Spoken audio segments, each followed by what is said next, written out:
मैत्रेय मुनि विदुर जी से कहते हैं कि वो हिरण्याक्ष जो है ना, ये तो लोभ का प्रतीक है। क्रोध हमें दिखाई देता है, काम हमें दिखता भी है, पर लोभ तो दिखता ही नहीं है,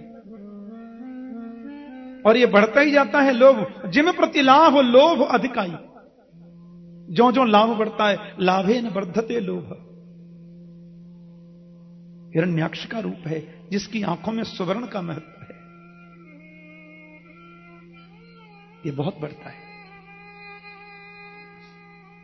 प्रलयंकारी दृश्य उपस्थित है, पृथ्वी डूब चुकी है।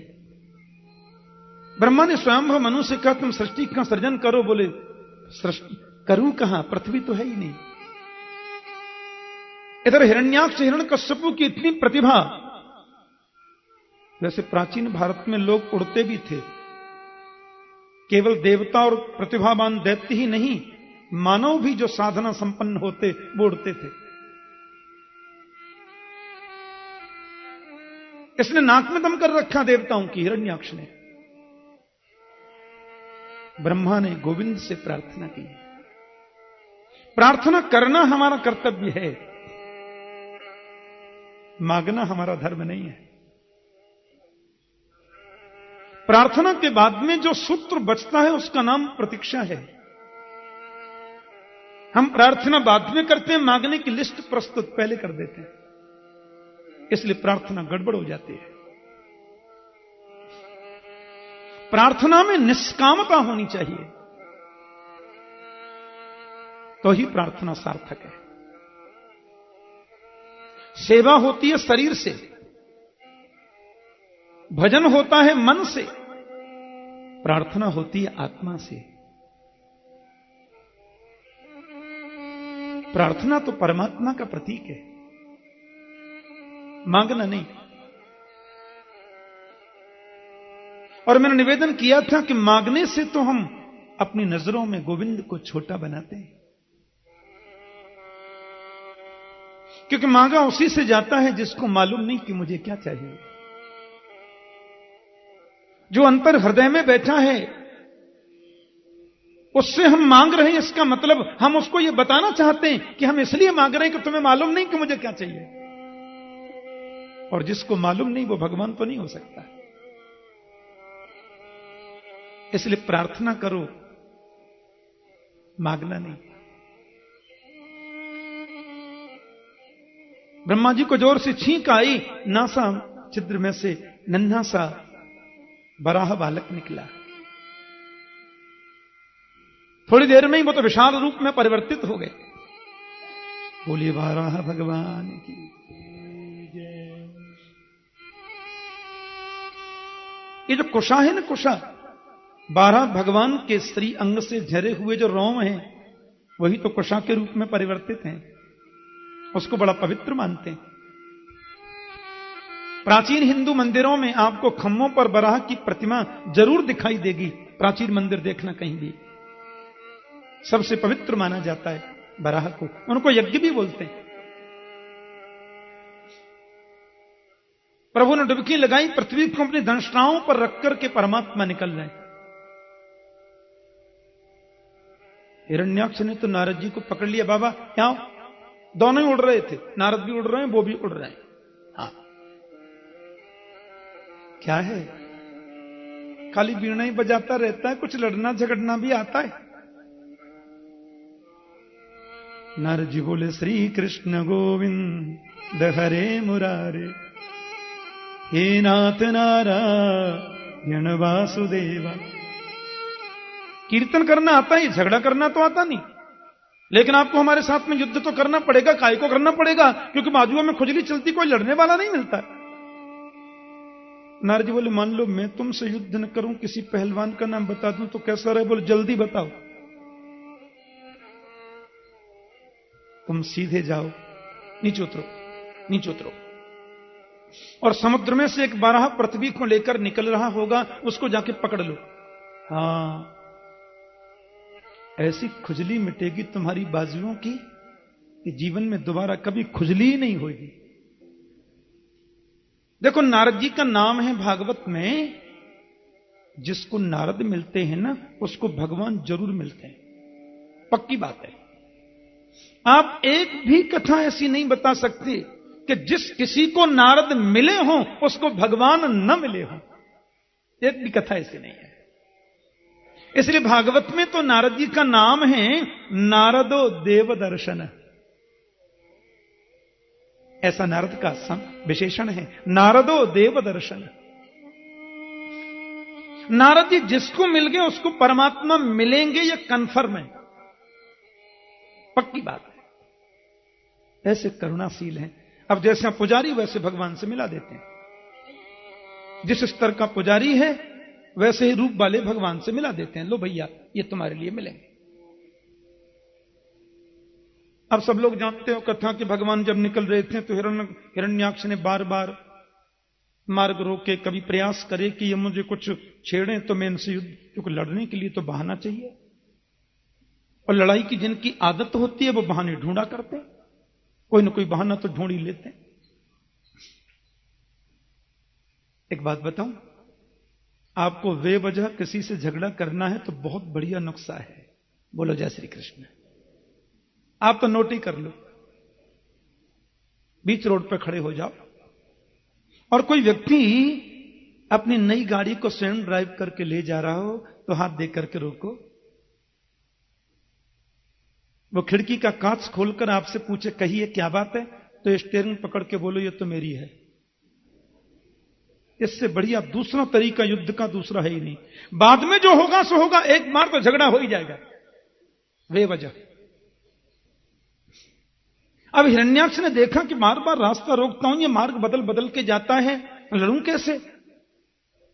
अंतिमास्त्र प्रयोग किया। सुनो सुनो, इस पृथ्वी को लेके कहां जाता है? हमारी है ये। हाँ मालूम नहीं, हम कश्यप नंदन है, हमारी पृथ्वी है। भगवान बोले बोलने दो, क्या मतलब इससे? प्रभु दूसरे रास्ते से जा रहे हैं। अब उसने देखा कि इसमें भी कोई काम नहीं बना तो फिर व्यंग में हंसकर बोला हाँ हाँ बोलेगा कहां से, है तो जंगली जानवर ही ना। हम कश्यप नंदन त्रिकाल संध्या गायत्री, तुम्हारी क्या समर्थ, तुम हमसे बात भी कर सको। गोविंद बोले ये तो पीछे ही पड़ गया भैया, छेड़ रहा है हमको। तो भगवान मुस्कुरा के बोले कि सत्यं वयंभो वन गोचरो मृगा युष्मद्विधान मृगये ग्राम सिंहा न मृत्युपासै प्रतिमुक्तस्य वीरा विकथनं तब गृह्णन्त्य भद्र। आपने बिल्कुल सत्य कहा श्रीमान, हम तो जंगली जानवर ही हैं, लेकिन युष्मत विधान मृगये ग्राम सिंहान, आप जैसे ग्राम सिंहों को तो हम ढूंढते ही रहते हैं। अब ग्राम सिंह कहते हैं कुत्ता को, गांव का शेर। हिरण्याक्ष बोला कुत्ता कहता है, सो गदा लेकर के मारने दौड़ पड़ा और दोनों में युद्ध छिड़ गया। देवता आकाश में देख रहे, सामने तो आ नहीं सकते थे। स्वकार्य कुशलासुरा, देवताओं का तो एक ही काम है, जब संकट आता है तो त्राही त्राही करके भगवान के पास जाते हैं, और राक्षस को भगवान मार देते हैं तो फूल बरसा के चले जाते हैं। और जब संकट मिट जाता है तो सबसे पहला काम करते हैं भगवान को भूलना। यही काम है देवताओं का, और कोई काम नहीं। ब्रह्मा जी और वरुण जी और यम जी और कुबेर जी और सूरज जी और चंद्र जी और सबरे जी आकाश में खड़े। और कई परिस्थितियां तो ऐसी बनी, भगवान तो नाटक कर रहे हैं, उसको थोड़ा उसका मन बढ़ा रहे हैं। एक बार तो भगवान के हाथ से उसने देखो, कई बार तो शस्त्र गिरा दिया। देवताओं को तो लगा कि ये नहीं छोड़ेगा, ये तो बहुत गड़बड़ आदमी है। अंत में मेरे प्रभु ने देखा, बोले ये बहुत हो गया नाटक। और प्रभु ने देखते देखते उसमें बोलो जय श्री कृष्ण, सिर ही धड़ से अलग होकर नीचे गिर पड़ा। ऐसा तमाचा लगाया कि जितने सो रहे थे सब जग गए। हां ऐसा होता है। और माफ करना, भाइयों को सुविधा प्राप्त नहीं है, एक तो मेरा कनेक्शन इधर ज्यादा रहता है। यह सुविधा तो मेरे गोविंद ने महती कृपा करके हमारी बहनों को प्रदान की है। इनको कथा में सोना होता है ना। जय श्री कृष्ण। सो रही हो? मैं कहा नहीं, हम आंख बंद करके ध्यान से सुन रही है, हम कोई ऐसे थोड़ी सुनती हैं। हाँ, देवताओं ने फूलों की वृष्टि करी, जय जयकार किया, चले गए। पुराणांतर में प्रसंग आता है, भगवान उसको लेकर के आ रहे थे ना पृथ्वी को, तो कहते हैं उनको भी अहम हो गया। बिना मेरे इनका भी काम नहीं चलता।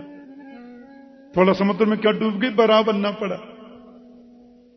प्रभु ने कहा हिरण्याक्ष तो मार दिया, पर इनको जो अहंकार रूपी हिरण्याक्ष ने पकड़ लिया उससे कैसे बचाएं? कहते हैं गोविंद जब वो पृथ्वी को लेकर के पधारे तो बड़ा सुरम्य बगीचा, अद्भुत वृक्षावली, रंग बिरंगे पुष्प खिल रहे हैं, वृक्षों की डालियों पर अनंत प्रकार के पक्षी कलरव कर रहे हैं। पक्षियों की चहचहाट सुनकर के पृथ्वी को आश्चर्य हुआ। कहीं राधा नाम की ध्वनि, तो कहीं कोयल बोल रही है, तो किधर मोर बोल रहा है, तो कहीं चिड़िया बोलती हैं। अबे देखकर के पृथ्वी के मन में आश्चर्य हुआ। बोले सब क्या है? गोविंद बोले मेरा वृंदावन है। लेकिन मैं तो समुद्र में थी, प्रलयंकारी दृश्य था, बिना मेरे वृंदावन। बोले दुनिया डूबती है, वृंदावन नहीं डूबता। सबका प्रलय होता है, वृंदावन का प्रलय तो होता नहीं। धन धन वृंदावन रजधानी, धर्म कर्म जहां बटत जेवरी, मुक्ति भरे तहां पानी। ऐसा पावन वृंदावन। एक बात आपसे बता दूं, पिकनिक मनाने की भावना से वृंदावन में आओगे तो टूटे फूटे मकान और गंदी गलियों के अलावा तुम्हें कुछ दिखाई देगा नहीं।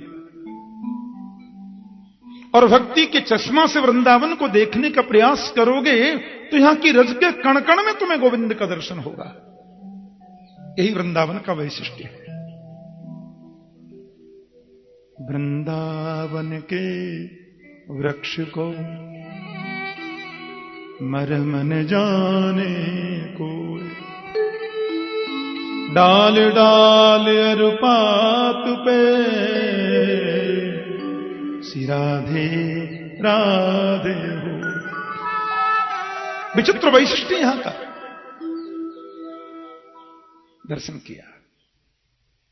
उधर स्वयंभू मनु महाराज की 3 पुत्री और 2 पुत्र हैं, आकुति, देवहूति, प्रसूति, प्रियव्रत और तानपाद। ब्रह्मा के एक और पुत्र हैं, करदम नाम है उनका। बड़े तपस्वी हैं, बचपन से तपस्या में लीन हैं। लेकिन भगवान चाहते हैं ऋषियों का जीवन गृहस्थ आश्रम में हो, क्योंकि इनके द्वारा उत्पन्न जो संतान है वो समाज को क्रांति दे सकती है, समाज को एक दिशा दे सकती है। वैसे करदम के मन में भी लगा कि विवाह होता तो ठीक ही रहता। भगवान ने कहा विवाह कर लो। एक बार तो मना कर दी, अच्छा नहीं है, और विवाह करूंगा आपकी आज्ञा सिरोधार्य। लेकिन प्रश्न यह है कि वो 2-4 माला जपता हूं वो भी छूट जाएगी। मेरे घर पुत्र बनकर आपको स्वयं आना होगा। गोविंद बोले मंजूर है। भगवदाज्ञा सिरोधार्य करके महात्मा स्वयंभू मनु अपनी बेटी देवहूति को लेकर कर्दमाश्रम पधारे। एक साधना होती है, एक साधन होता है। ध्यान से सुनना। साधन संपन्न व्यक्ति को साधना संपन्न के सामने झुकना होता है। संतों के पास में साधना होती है, राजा और धनिकों के पास में साधन होता है। उनकी गाड़ी बोलेगी, बंगला बोलेगा, ऐश्वर्य बोलेगा, साधन बोलेंगे। लेकिन संत के पास में तो साधना होती है, और साधना के सामने जो साधन झुकता है वो साधन शाश्वत बन जाता है। वो साधन व्यक्ति को अहंकार नहीं देता। इसलिए साधन वही श्रेष्ठ है जो साधना के सामने झुके। कर्दम के पास में साधना है। स्वयंभू मनु तो साधन संपन्न मनुष्यों में प्रथम मानव है। कर्दम जी ने कहा आपकी पुत्री के विवाह तो कर लेंगे, भगवान की आज्ञा भी है, लेकिन साहब मेरी एक शर्त है। बोले क्या? एक पुत्र होते ही मैं गृहस्थ आश्रम छोड़ दूंगा, मंजूर है तो करो, नहीं तो रहने दो। देवहूति ने स्वीकृति दे दी, क्योंकि वो जानते हैं कि मेरे घर पुत्र बनकर परमात्मा आने वाले हैं और एक के अलावा दूसरा चाहूं ही क्यों। विवाह हो गया। एक महान राजा की राजकुमारी, मनोजातः मानव, हम लोग मनु की संतान, इसीलिए तो मानव हैं, आदि मानव हैं महात्मा मनु। हाँ, उनकी पुत्री ऋषि कर्दम के पास में जब पर्णकुटी में पधारी तो वहां त्याग देखा, उनके मन में प्रसन्नता हुई। ऋषि कर्दम तो समाधि में लीन है, लेकिन वो उनकी निष्काम भाव से सेवा करते हैं। और सेवा करते करते इतना काल व्यतीत हो गया कि महारानी देवहूति के चेहरे पर झुर्रियां पड़ गई, केस जटा के रूप में परिवर्तित हो गए, बिल्कुल वृद्धा हो गई। ऋषि कर्दम ने उनकी सेवा को देखा और नेत्रों में आंसू आ गए कि तुष्टोऽहमद्य तव मान विमानदाय शुश्रूषया परमया परया च भक्त्या यो देहि रामयमतीव सुहृत्स्वदेहो नावीक्षित क्षमति दक्षपितुं मदर्थे। बहुत प्रसन्न हो देवी, मान प्राप्त करने के योग्य हैं आप। इतनी श्रद्धा से आपने मेरी सेवा की, बहुत प्रसन्न हूं, क्या चाहिए? बोले आप जैसा तेजस्वी पति जिसको प्राप्त हुआ हो, वो और कुछ क्या चाहेगी? ऋषि कर्दम ने संकल्प शक्ति से पूरा वातावरण ही बदल दिया। सुंदर सरोवर बन गया, अद्भुत भवन बन गया। पत्नी को लेकर के सरोवर में प्रवेश किया तो स्वयं नवयुवक और नवयुवती बन गए। भूषणानि परार्ध्यानि वरीयांसी दुमंति च अन्नम सर्वगुणोपेतम पानम चैवामृतासवम। अनंत प्रकार के आभूषण प्रकट हैं, अनेक दास दासियां प्रकट हो गईं। ये तपस्या का थोड़ा सा नमूना है। और उनका मकान ही विमान है।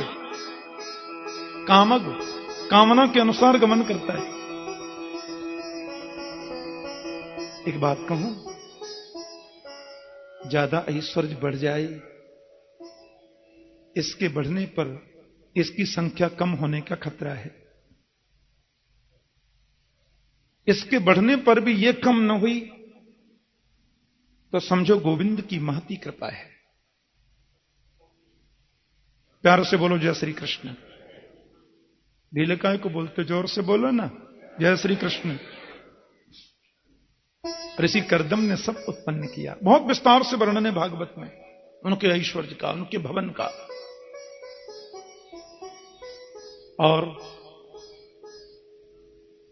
अब उनकी प्रतिज्ञा तो यह थी कि एक पुत्र होते ही मैं गृहस्थ आश्रम त्याग दूंगा। पुत्र तो एक हुआ नहीं, पुत्रियां हो गईं 9। हाँ,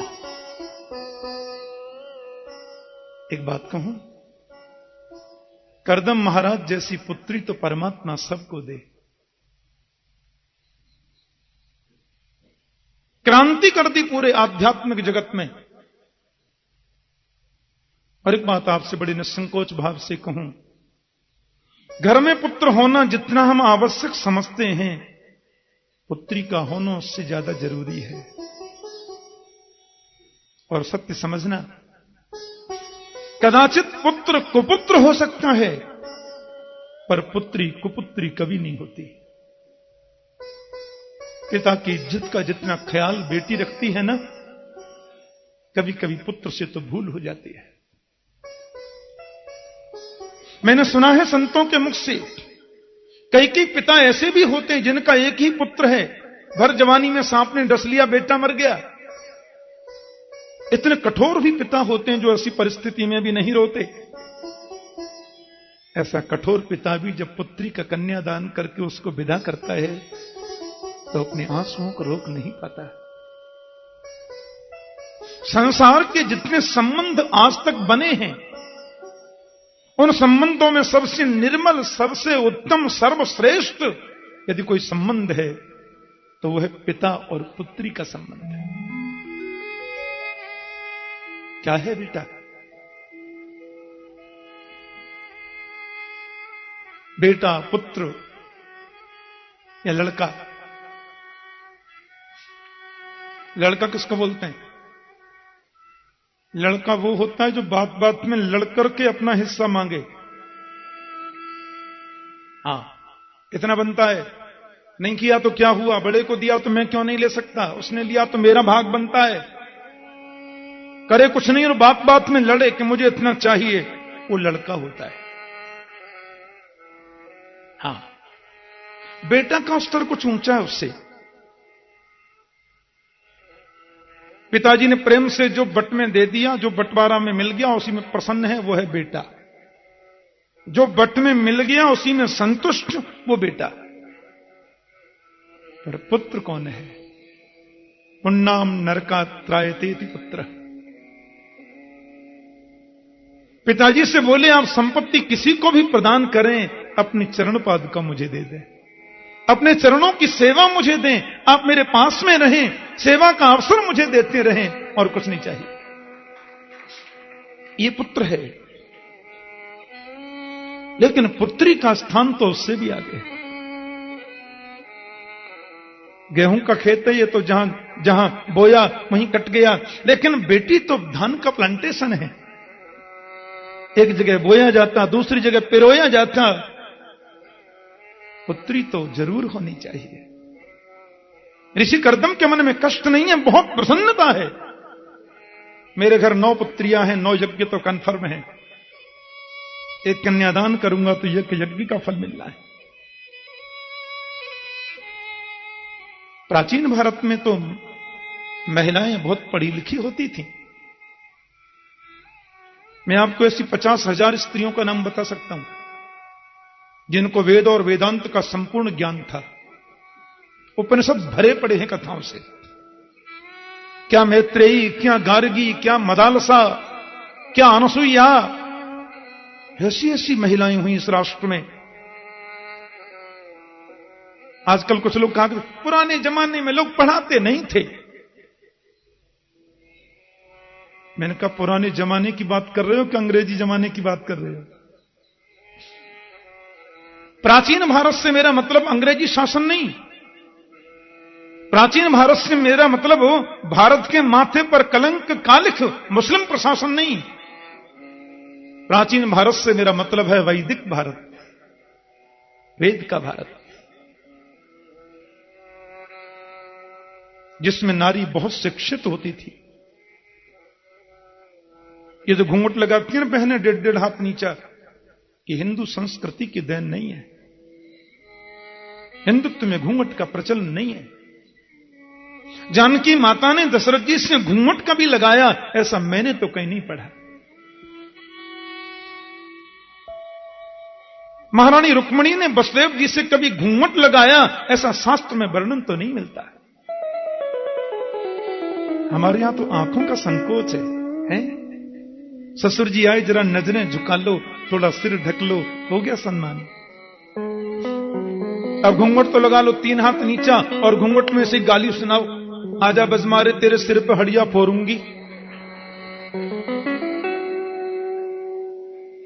क्या मतलब है इसका? आंखों का संकोच। यह घूंघट की प्रथा तो तब से प्रारंभ हुई जब मुस्लिम आक्रांताओं ने इस राष्ट्र पर आक्रमण किया और जी भर के लूटा, शासन किया इस राष्ट्र पर।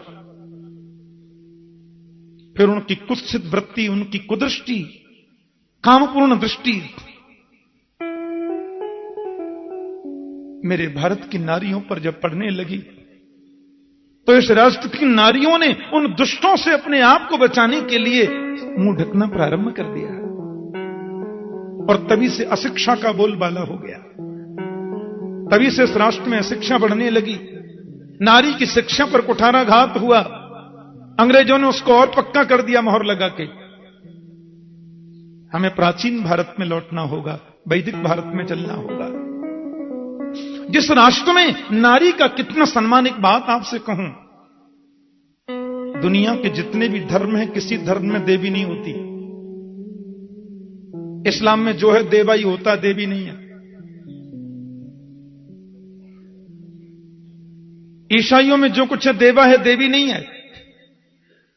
विश्व का केवल वैदिक सनातन हिंदू धर्म ही ऐसा है जहां प्रत्येक नारी के नाम के आगे देवी लिखा जाता है। प्रत्येक नारी को देवी की संज्ञा, और गिनना शुरू करोगे तो देवताओं से ज्यादा तुम्हें देवियों के मंदिर इस राष्ट्र में मिलेंगे। हमारे यहां नारी का बहुत सम्मान है। ऋषि कर्दम के मन में प्रसन्नता है कि मेरे घर 9 पुत्रियां ऐसे ऐसे ऋषियों से ब्याही गईं। भागवत में वर्णन आता है। ऋषि कर्दम की ज्येष्ठ पुत्री का नाम है कला।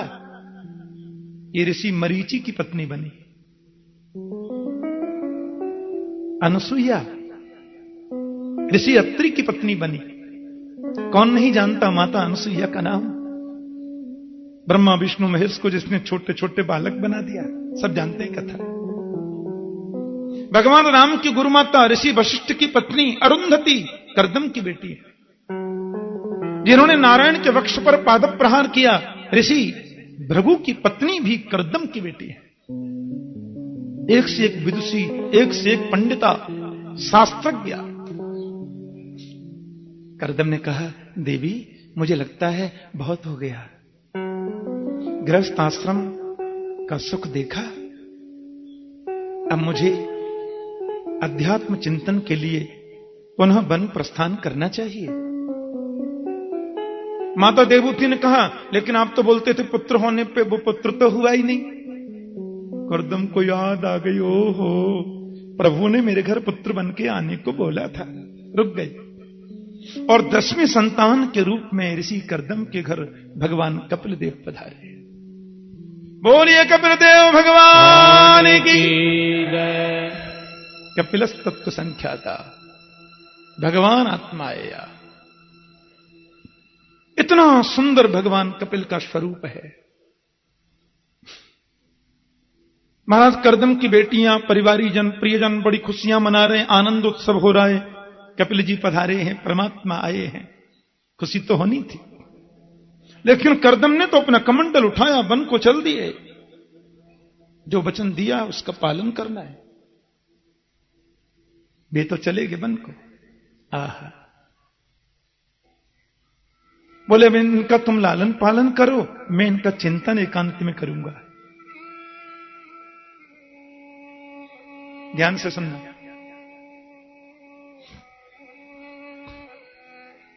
इतना सुंदर वातावरण। धीरे धीरे कपिल बड़े हो रहे हैं। माता के हृदय में अपार आनंद है, और मैया मन में सोच रही है, मैं कितनी बड़ी भाग्यवती हूं, मेरे घर पुत्र बनकर के गोविंद पधारे। प्रभु मेरे घर पुत्र बनकर के आए हैं। गंगा बह रही है। आप हाथ धोएंगे तो भी बहेगी, नहीं धोएंगे तो भी बहेगी। स्नान कर लोगे तो भी बहेगी, नहीं करोगे तो भी बहनी है। गंगा थोड़ी रुकेगी। पर समझदार व्यक्ति कौन है?